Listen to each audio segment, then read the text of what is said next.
সরকারি কর্মকর্তাদের সাথে জরুরি মা কি করছো? মা একটা কথা বলি। বলো। আমি কবে ভোট দিতে পারবো মা? 18 হলেই পারবে। মা, জাতীয় নির্বাচনে তুমি কাকে ভোট দেবে? ঢাকাতে থাকি।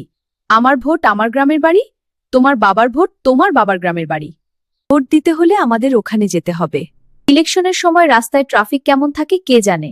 আমি যেতে চাই না। তুমি তো জানো আমি শান্তিপ্রিয় মানুষ, কোনো ঝামেলা পছন্দ করি না।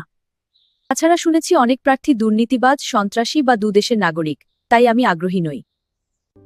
মা, টিভিতে দেখলাম অনেক প্রার্থী নাকি টাকা দিয়ে ভোট কিনছে। তোমরা যদি ভোট না দাও তবে তো অযোগ্য লোকেরা দেশ চালাবে। তুমি একদম ঠিক কথা বলেছ, এটা আমাদের ভাবা উচিত। তাহলে যোগ্য যিনি তাকে ভোটটা দিও মা। তবে তো প্রার্থী কারা হচ্ছে তাদের খোঁজ নিতে হচ্ছে। ইনশাআল্লাহ যোগ্য প্রার্থীকে আমরা ভোট দেব।